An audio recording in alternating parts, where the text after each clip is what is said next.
Ladies and gents, hello and welcome to ROG Pulse, the show where we dive into all things tech and gaming. And today we are solely focused on the newest We're GPU diving on the into market. one thing, tech and gaming. One thing. We do everything, but today it's about the 4070 Ti graphics card, and Whitson has one literally right next to him. I do. I'm so excited. It was really exciting to get this in. The Strix cards are beautiful this year. I can't actually see the stream, but I assume you're showing it off. I am. I can't see anything. Oh, there we go. Yay. Yes, so this is the ROG Strix GeForce RTX 4070 Ti. This is it installed on my PC. I've got this sweet blue and red Aura Sync theme that I created with Aura Creator to match the blue and red on the bottom of the card. And we got these really nice blue and black cables from Cable Mod as well that really just tie the whole thing together. Love it.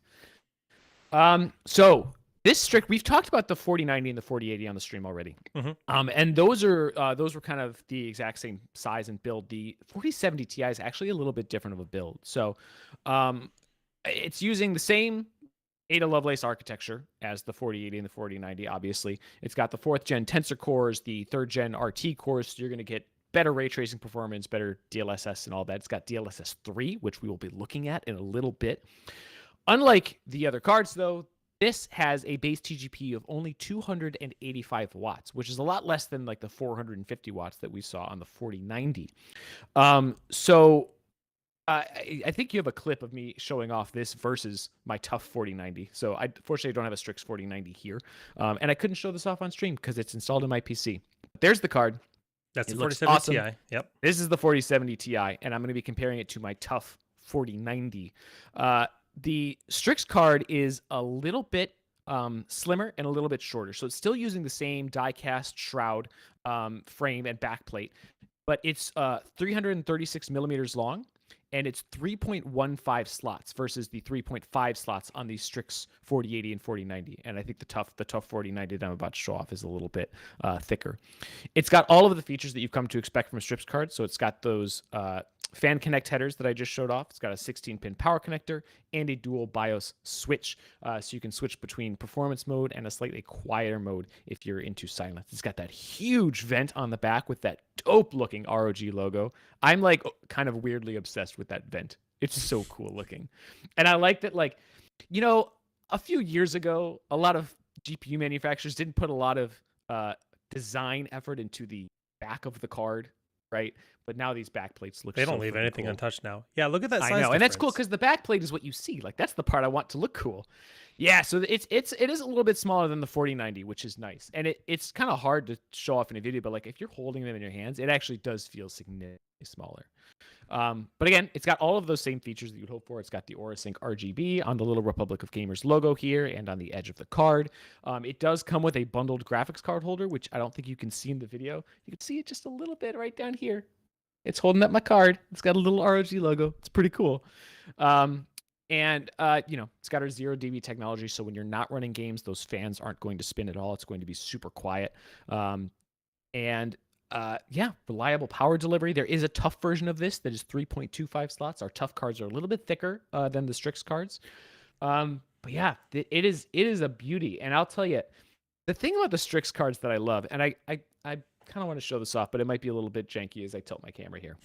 Check out this case that I'm using, okay? So I've got 2 intake fans in the front and then 2 intake fans in the bottom there, actually. And then actually I drilled a hole up here in the top of the case for intake as well. So when my CPU was air-cooled not that long ago, I would have fresh air coming in from the top and going through to the air cooler. And these bottom fans actually had more of an effect on GPU temperatures, as you'd expect, than they did CPU temperatures. So I can hook them up to my motherboard and have them fluctuate with my CPU temperatures. But what would really be useful is for those bottom fans to ramp up when the GPU ramps up. And that is what those fan connect headers on the back of the Strix GPUs are so awesome for, because then you can fire up GPU tweak and match those external fans to your GPU usage. The tough cards do not have this. A lot of other manufacturers do not have this. that is really, really cool, especially if you have kind of a unique case design and certain fans are pointing toward the GPU. That's like a really useful feature. I don't have it hooked up right now because this card is only in my machine temporarily, and I didn't want to reroute all my cables. But back when I had a Strix card, it was awesome as my daily driver. Right now I have a tough card because apparently I'm not good enough for a Strix card. That's only for Jake. You literally have a tough 4090 in your house too, so. I know. No, that's what I was saying. Yeah, they sent me the tough 4090 instead of the Strix. I see. Yeah. So, again, because this is only 285 watts, you might be able to use the existing power supply that you have. But if you need an upgraded power supply for this, I would definitely look at our ROG Thor 850 watt Platinum 2. As well as our ROG Strix 850 watt Gold Edition Aura, which is what I'm using. I'm using the new Gold Edition Aura, and we also have the ROG Loki coming out if you're doing a small form factor build. And actually, because this card is a bit smaller, you might be able to fit it into some mini ITX cases. I think so. Just looking at it, sweet machine. And I do want to just like stress like how much smaller the Loki is. It's actually you look at a picture of the Loki and it doesn't necessarily look smaller, but once you see it in person, you're like, oh my goodness, it's adorable. It's actually the little brother to the Thor. And it's perfect for a small form factor build. Yeah. And it's going to be a great pairing with this particular card too. Yeah. So that's the Strix card in a nutshell. I don't know. Maybe I'm spoiled. But after I bought my first Strix card was I think a 970 back in the day, and after using a card that has like cooling that good and that many features, it's really hard to go back to anything else. So I have been just kind of a fanboy of Strix cards ever since, because they just are the best. Yeah, this is the first time I've ever like sat here staring at the 40 series of the Strix turned on, and I initially thought I was gonna miss that like horizontal LED strip a little bit more than I do, but actually the logo really sharp with the strip, it works really well. Yeah, and I think it's hard. So I mean, we've said this before, right? Pictures do not do this card justice, and video does it a little bit more justice, but it still does not do this card justice. The light up logo right here, the Republic of Gamers logo, looks really, really cool in person and definitely feels like there's more RGB on the card than just the edge, which I think pictures sometimes it's a little bit tough to tell. And man, that the shroud with the big ROG logo, it's got this really nice like metallic sheen to it, and it looks so good in person. When I opened this up, I was like, whoa. Did we break Twitch again? Oh my goodness. We broke Twitch earlier this week. You've got to be kidding me. You've got to be kidding me. Are you kidding me? Whenever they go live, Twitch breaks. Yeah. Anyways, we're live on YouTube, and we actually have a new graphics card focused YouTube. So I'm gonna drop that link in chat for anyone that wants to hang out there. But anyways, that is hilarious because Twitch definitely went down during our CES broadcast. It couldn't have gone down when we were accidentally streaming rugby on our channel. It had to go down during CES and during our 4070 Ti stream. Of course. Come on. All right. Well, sorry, Twitch guys. We're gonna keep moving on. So that is the Strix card. I highly, highly recommend checking it out if you are looking for a new 40 series card. But I also want to take a look at the actual performance of this 4070 Ti because I gotta tell you, I was kind of shocked and blown away by how this card performs. So let's take a look. I'm just gonna do a quick Time Spy Extreme run just to kind of show the kind of average overall performance, and then we're going to do some gameplay today. We're going to do something a little different for Pulse. Spider-Man. We've done this before, but it's not a common thing alert. Where we dive into games to test and show off their performance. And I know you've been doing a lot of tinkering with this 4070 Ti, and I'm just more than I expected. Spoilers, it's good. Spoilers, it's really good. And Spider-Man is actually a really interesting use case for this card.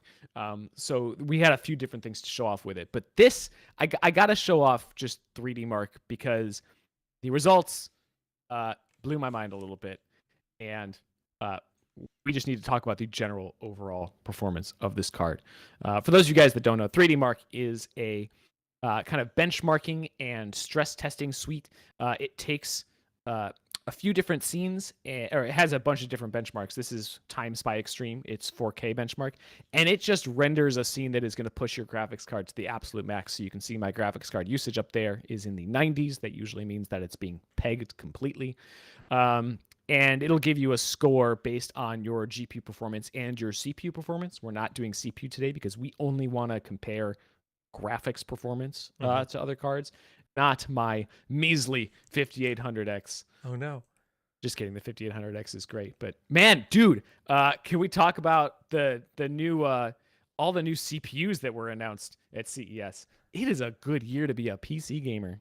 I mean, you want a crazy powerful machine. And one little bonus thing you guys are going to get in today's stream is we actually do have the Raikiri to show off. So one of the other great things that was unveiled during our CES stream was we have two new controllers, first ever ROG controllers coming out this year.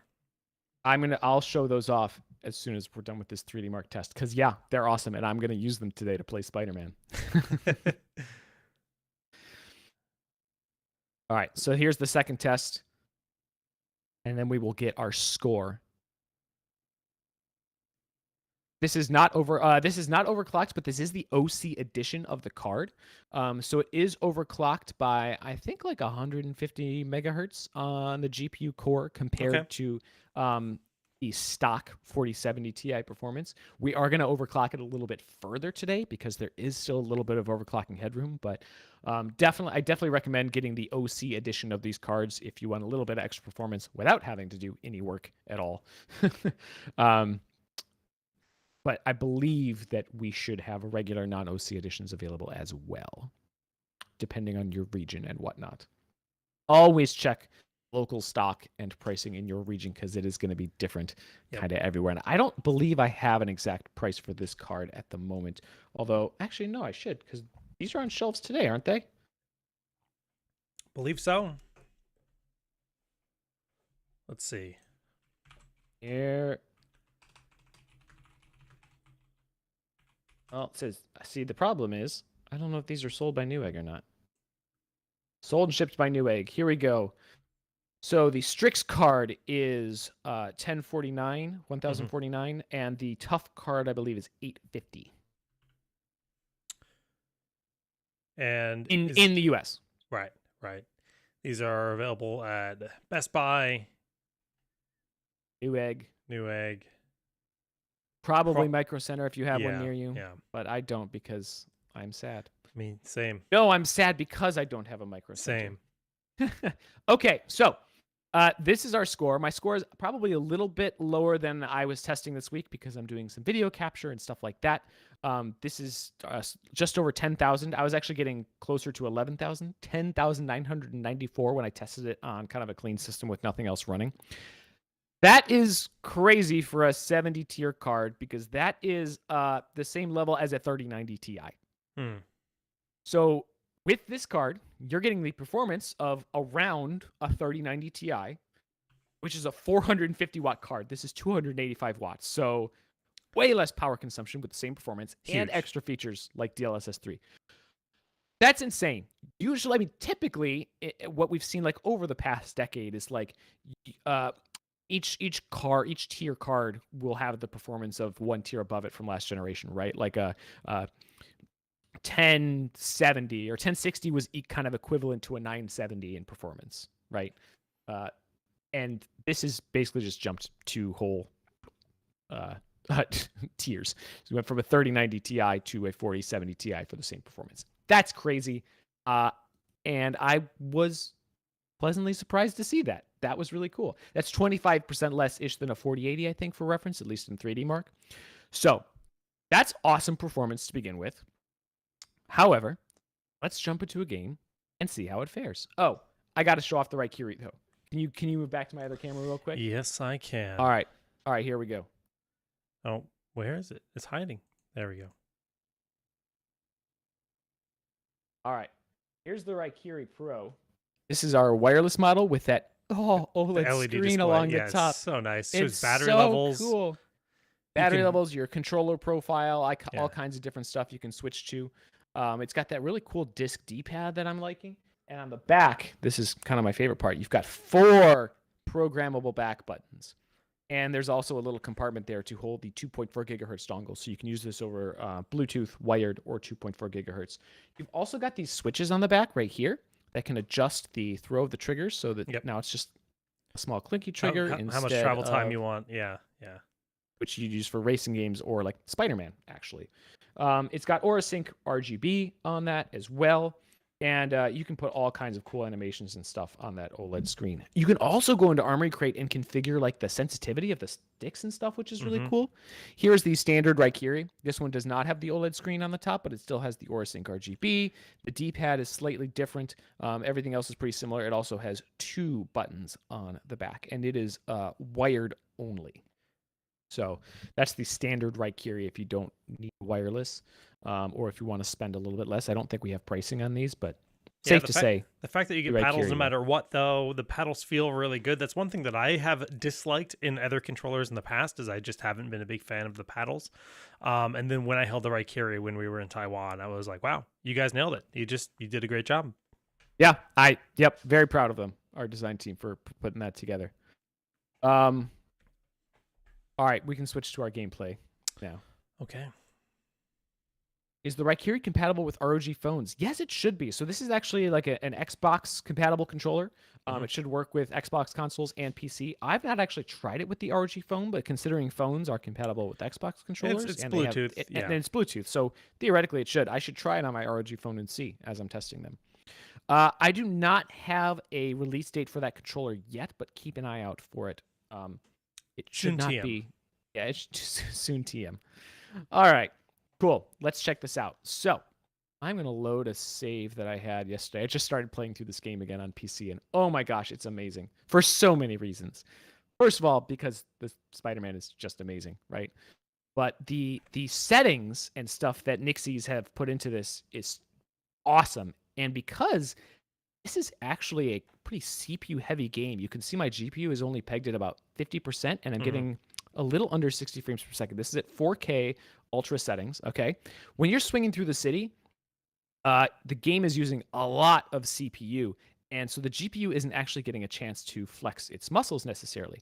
However, if we go into a cutscene, if we go into certain indoor missions or combat scenarios, some boss battles, then the GPU is going to be no more necessary because the CPU isn't rendering everything out in the city, all the traffic and NPCs and stuff like that. So as soon as we walk into the Feast Center here, for this little cutscene that we're going to watch, you can see that my GPU jumps way up. Usage has gone way up already, yeah. Way up to 87%. And it's able to get a much higher frame rate as a result. So that's cool. This is really, really good performance for Spider-Man at 4K, or sorry, not 4K, it's 1440p ultra-wide, so it's almost 4K. With maxed out settings, no ray tracing at the moment, but we'll look at that in a second. So once you get into this office, jumps down for a second, but yeah, there we go. Pretty much max CPU usage. You've got really great like detail in the hair and skins and everything because the settings are just completely maxed out. So I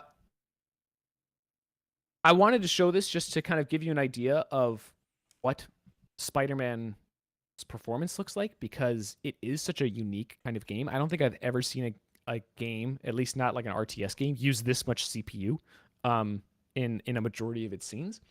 And that's, interesting because it takes some of the load off your GPU, but it also doesn't allow something like the 4070 Ti to flex its muscles quite as much in those CPU-bound scenes.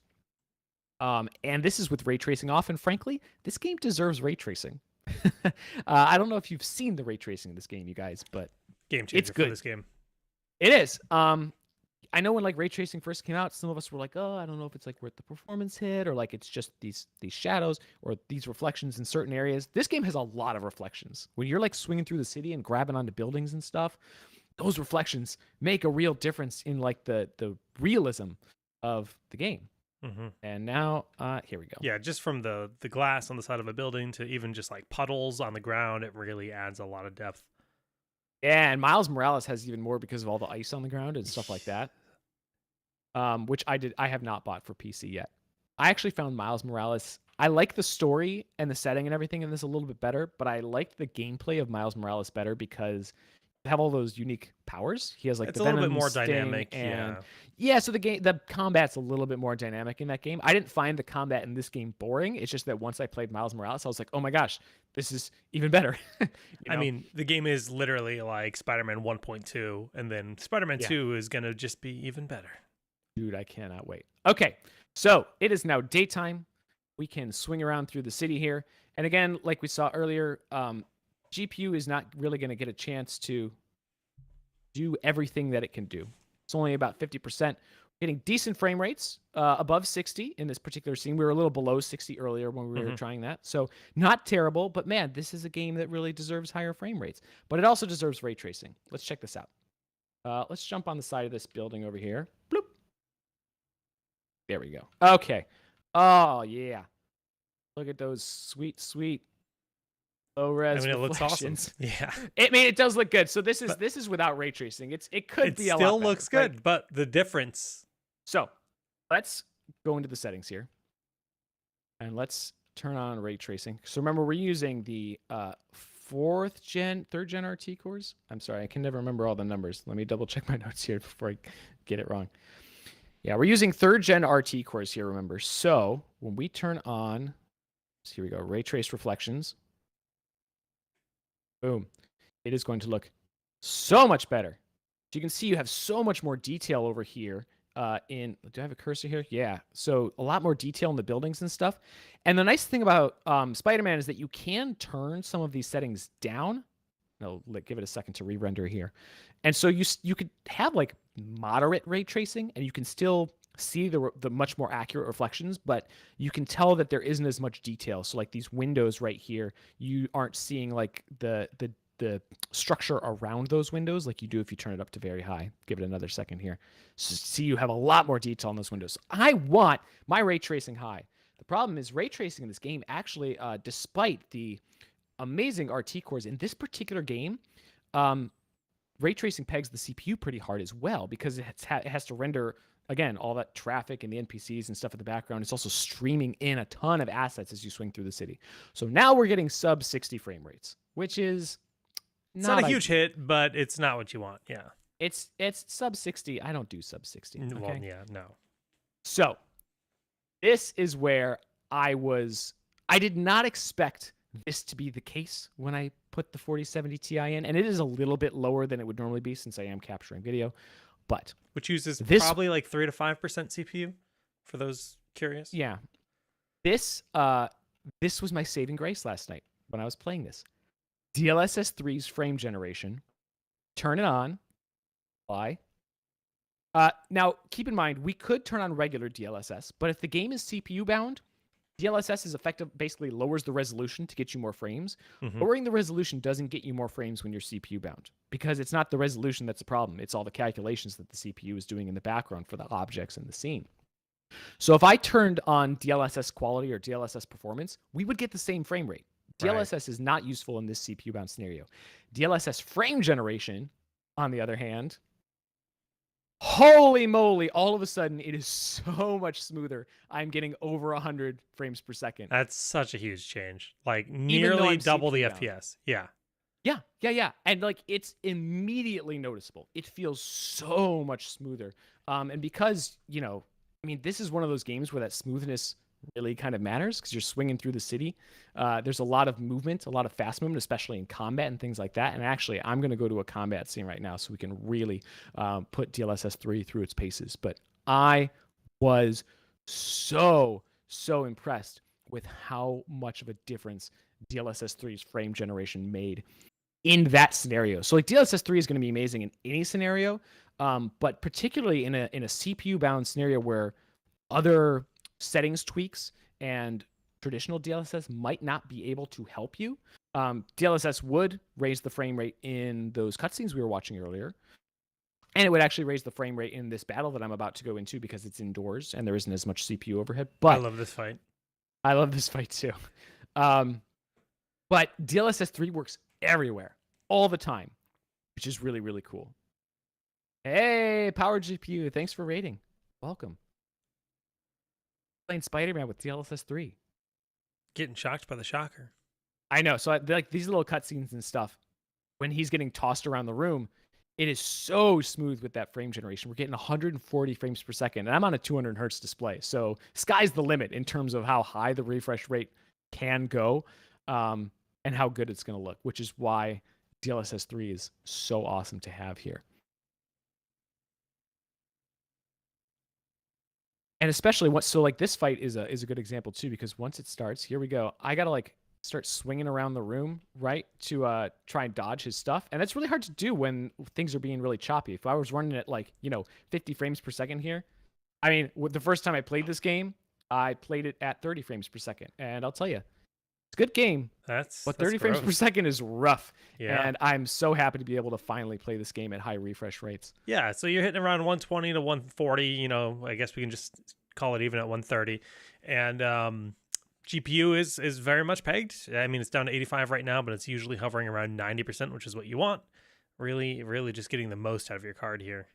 And I have not noticed any sort of image quality degradation while I'm playing this. Obviously, DLSS 3 is using AI to draw those extra frames in the background. Yep. And like DLSS, like regular DLSS, like it has pros and cons. But when you're moving this quickly and when the frame rate is this fast, you don't really notice that stuff, right? You're focused on the task at hand, and everything just looks smooth and amazing. Oh, easy clap. Easiest game of your life. I know. I love like the little cutscene battles in this game. Anyway, so that's Spider-Man. That is what I wanted to show off, because I was actually a little worried because I wanted to use a game that showcased DLSS 3, but I was like, Spider-Man is so CPU heavy, I don't know if it's going to make sense to show off. Turns out it was the perfect example of where DLSS 3 really, really shines. So good job, NVIDIA. Yeah. Yeah, no, these performance numbers are fantastic. Again, you're playing in nearly 4K, and it's not to say that this couldn't handle 4K. If you had a 4K display, absolutely could get a phenomenal If I was playing in 4K, you'd be getting pretty similar performance, maybe just a little bit lower, because again, this is all you can't see, but I'm playing at ultra wide. He's in an ultra wide, yeah. So we had to crop this down. Like if no one believes, I can literally show the ultra wide crop. Like that's what he's gaming on. 720p ultra wide. Trick of the eyes. Just kidding. Yeah, and again, that was with ray tracing too, right? So full ray tracing in Spider-Man, maxed out settings everywhere else. The only ray tracing setting I did have to turn down was the object distance, because again, that's what's really, really hits your CPU hard. And on this machine, I didn't have a CPU that could handle that at really high levels. I mean, most CPUs can't handle that beyond like 6. So that's no fault of the 4070 Ti, but in order to show off what regular gameplay would look like, that was just what I had to do. So yeah, pretty sweet. That is, yeah. And again, remember that this is running at 285 watts, so much less power consumption than the equivalent 3090 Ti. You've got that DLSS 3, which is really, really worth having. And again, even if you don't use DLSS or DLSS 3 frame generation now, buying a card that has all of those features as opposed to like a last gen card is going to kind of set you up for the future, right? Mm-hmm. Because if you're buying this card for the long haul, it's not a cheap card, right? You buy this, you want to keep it around for a while. You need those features because 5, 6, 7 years from now, like it might not be a 4K 200 hertz card. But you turn on DLSS and all of a sudden you can still hit those high frame rates with it. Mm-hmm. That kind of longevity is something that really excites me in terms of the new features like DLSS. And that's what would really draw me toward a 40 series versus a 30 series or earlier card. The 30 series is still awesome, and I'm still rocking one on the machine behind me. But man, if I were buying a card today, this 4070 Ti would be a contender for real. The power to the performance too, just the amount of energy you use to get the performance, is also just a great thing to know, especially because here in the US, electrical prices are going up, so you want to conserve as much energy as you can with your GPU.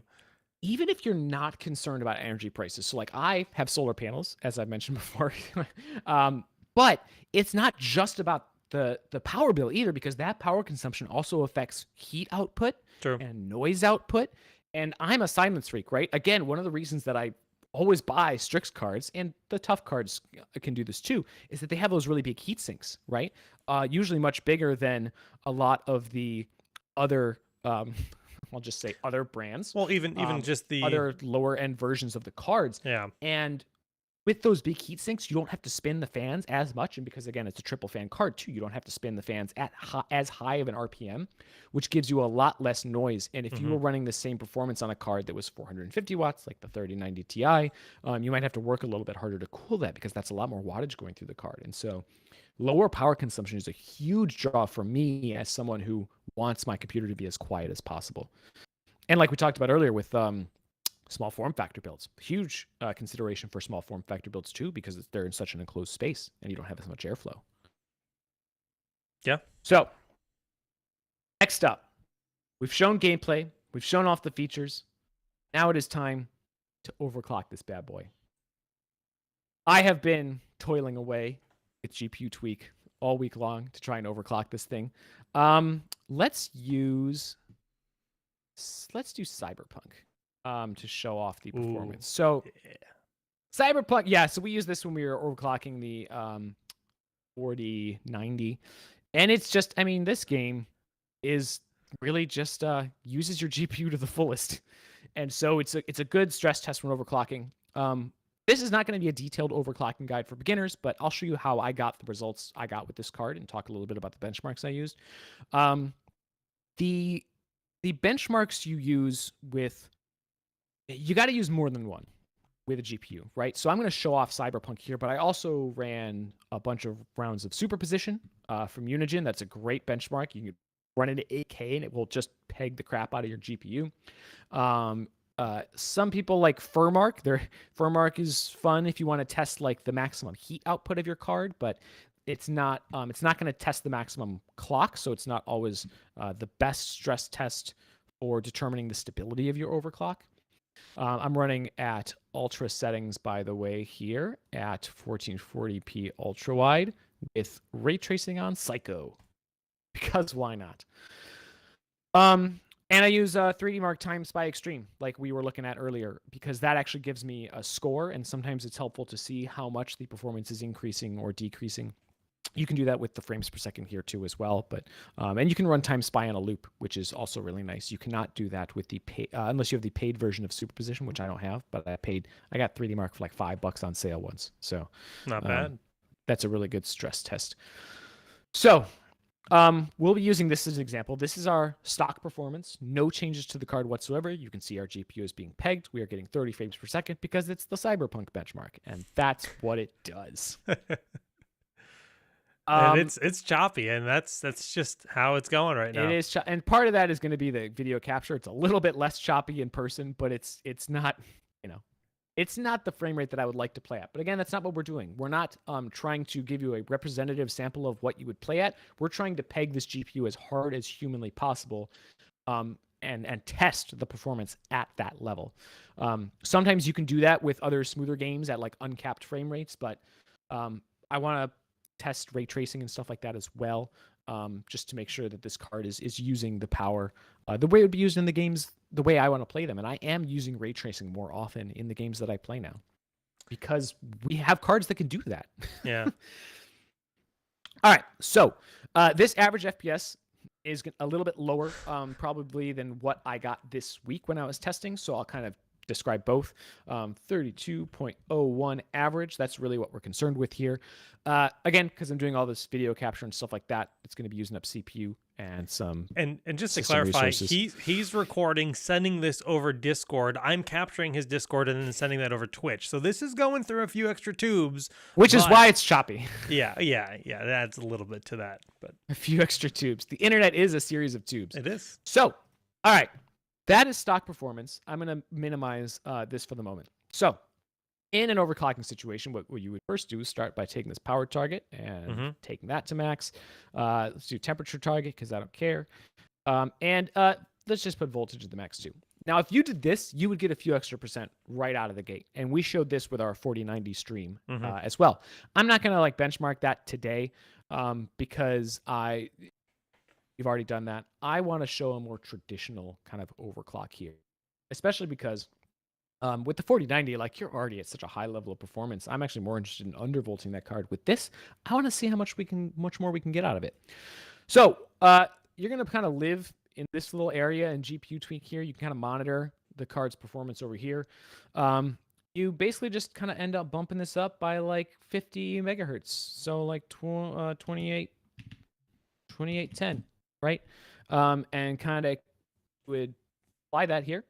You would run a benchmark, and if it's stable, it doesn't crash, you don't see any artifacting on screen, like little glitches in the image, then you come back and you bump it right back up. Keep doing that.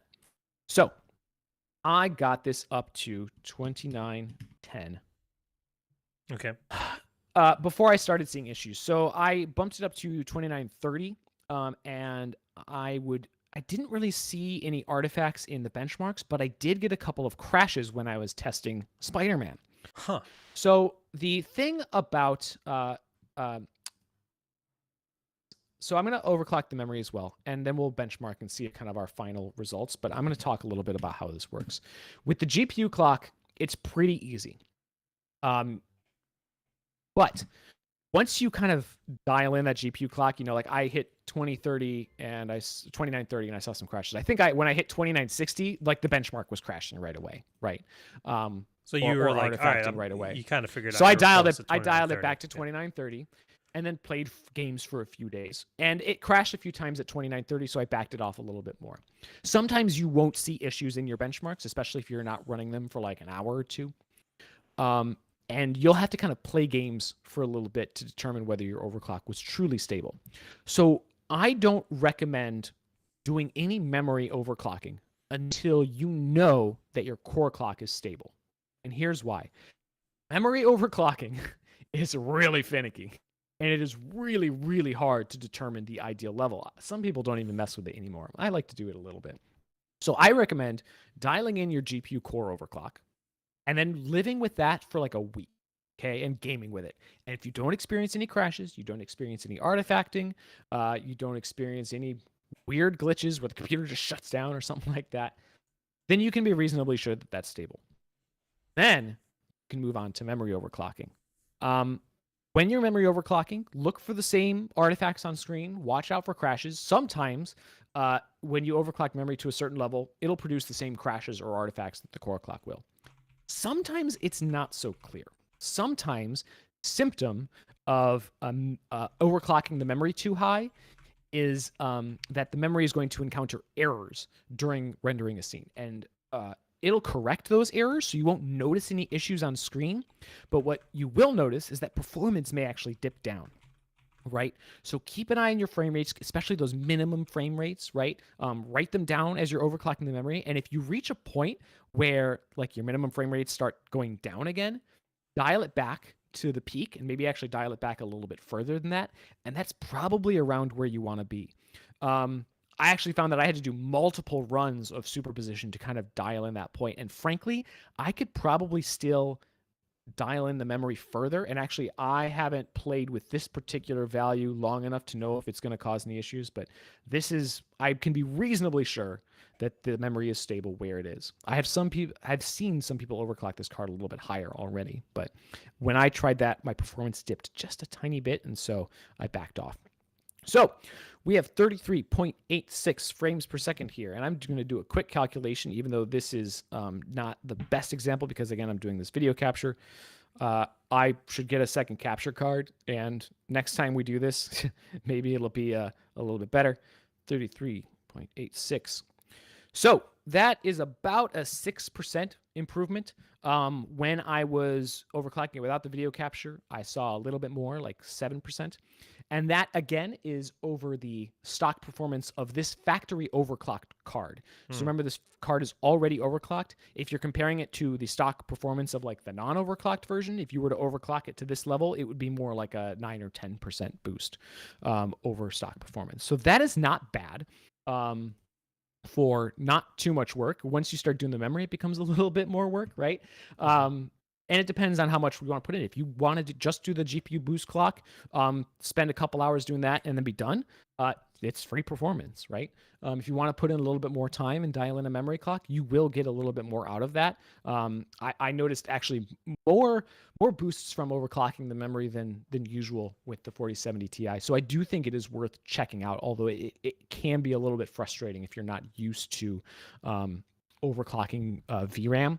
There are other VRAM tests out there, like OCCT has a VRAM test, but that's not really going to tell you whether your memory is stable or not. It can't.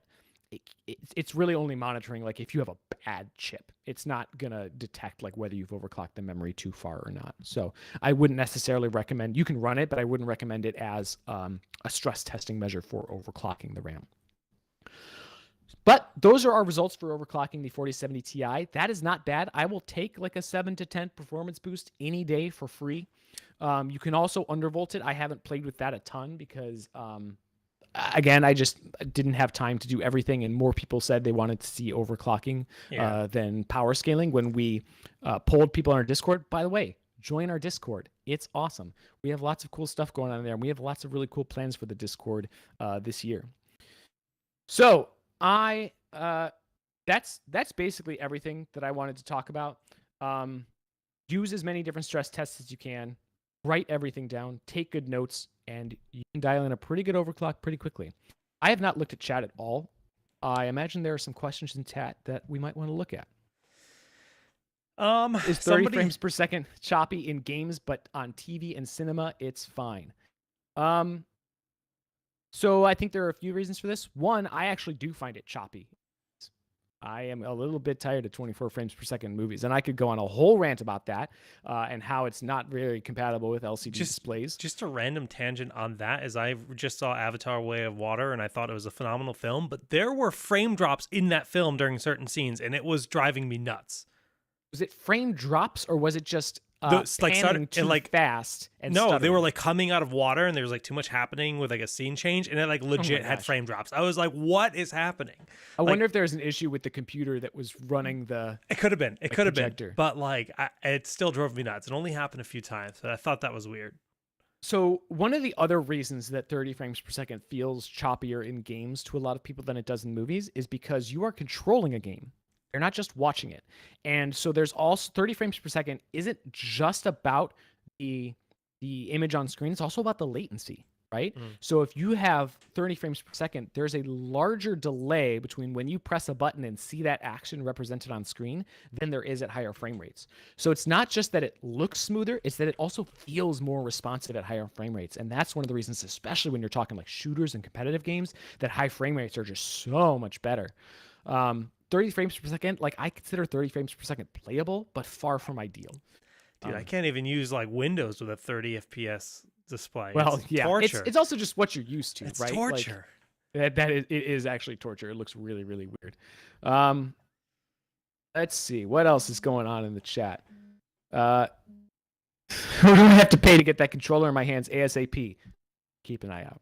It's coming. It's coming. I love it. I'm going to be playing with it all week long. And then you're sending it to me because I want it. Yes. Right? And then I'm sending it to Jake. Yes. Well, Jake's got a stream with it. And I'm going to write an article about it.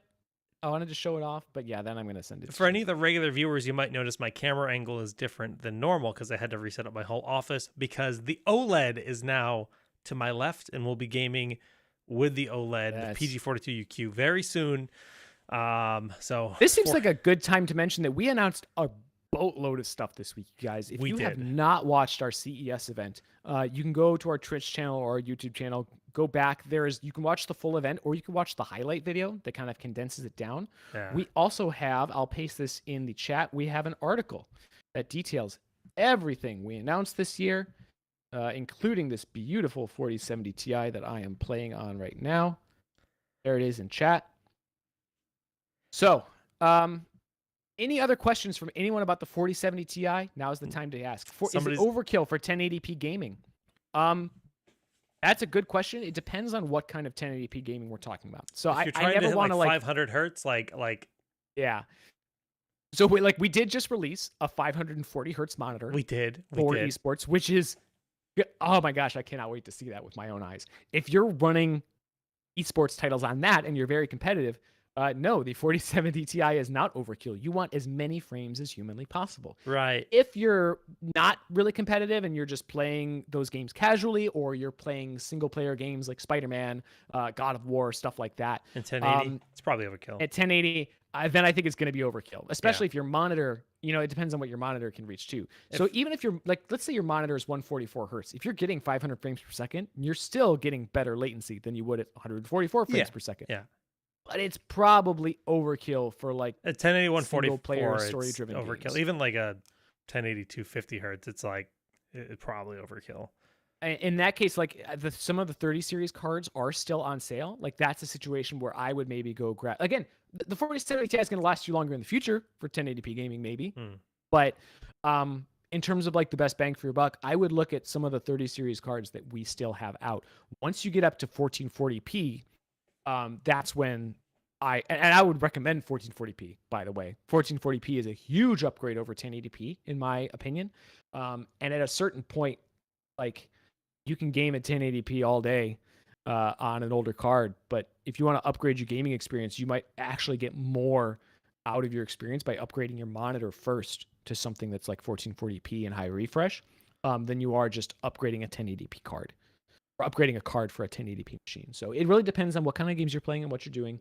Those 30 series cards are still out and are still good for that kind of gaming. 4070 Ti, I would say, is ideal for either very high refresh 1080p or 1440p and 4K gaming.